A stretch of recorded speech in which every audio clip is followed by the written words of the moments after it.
আমরা জেল জুলুমকে ভয় পাই না। আমরা বলতে চাই নিরীহ আওয়ামী লীগ নেতাদের উপর কোন অত্যাচার নির্যাতন হতে আমরা দেব না। জাতীয় পার্টি যদি ক্ষমতায় যায় আওয়ামী লীগের সকল মামলা আমরা প্রত্যাহার করে নেব। দলনেত্রী শেখ হাসিনাকে আমরা সসম্মানে দেশে ফিরিয়ে আনবো। রাজনৈতিক দল স্বাধীনতার যুদ্ধে যে দলটির নেতৃত্ব দিয়েছে আওয়ামী লীগ, সেই দলটিকে আজকে বাদ দিয়ে নির্বাচন করতে হচ্ছে।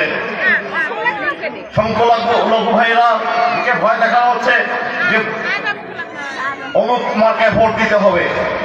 হিন্দু ভাইদের বলতে চাই ভয়ের কোনো কারণ নাই, ভয়ের কোনো কারণ নাই। রক্ত দিতে জানি, পাঁচনের রক্ত ধরে দেবো। হিন্দু ভাইদের কোনো ক্ষতি হতে দেবো না আমরা। আওয়ামী লীগের সমর্থনের ভাইরা ঘরে বসে থাকেন না। ঘরে বসে ভোটের দিনে ঘরে বসে থাকলে আপনাদের ক্ষতি হবে পরবর্তীতে। ওই স্বাধীনতা বিরোধীরা যদি আল্লাহ কষ্টে যদি কোনো কিছু অঘটন ঘটিয়ে ফেলে তাহলে সবচেয়ে বড় ক্ষতি করবে আওয়ামী লীগের। ঘরে বসে থাকেন না, চলে আসেন। সবচেয়ে আপনাদের পক্ষে আমরা কথা বলছি।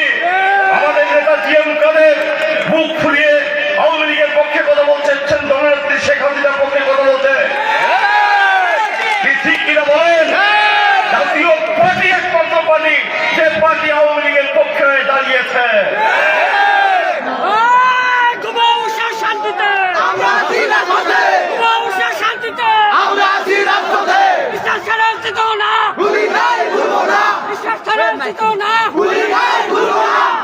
আপনারা আমরা জাতীয় আওয়ামী লীগের পক্ষে আছি।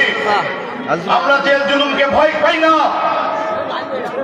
আমরা বলতে চাই নিরীহ আওয়ামী লীগ নেতাদের উপর কোন অত্যাচার নির্যাতন হতে আমরা দেব না।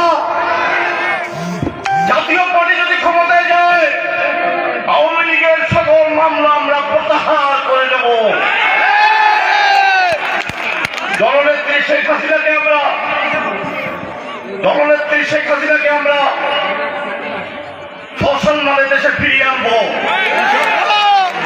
আওয়ামী লীগের সকল মিথ্যা মামলা আমরা প্রত্যাহার করে নেব। কি আনিস ভাই করবেন না প্রত্যাহার?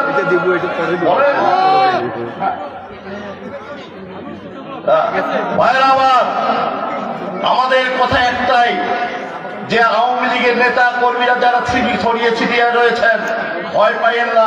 সকাল 8টার মধ্যে নির্বাচনের মাঠে থাকবেন, সেই নির্বাচন ভোট দেবেন, ভোট দিয়ে বাড়িতে যাবেন। জাতীয় পার্টি জয়যুক্ত হবে, লাঙ্গল মার্কা জয়যুক্ত হবে, আনিসুল ইসলাম মন্ডল ভাই জয়যুক্ত হবে। হয়ে আমরা আবার মিছিল নিয়ে বের হবো। কোন শক্তি আপনাদের ক্ষতি করে এটাই আমরা দেখতে চাই।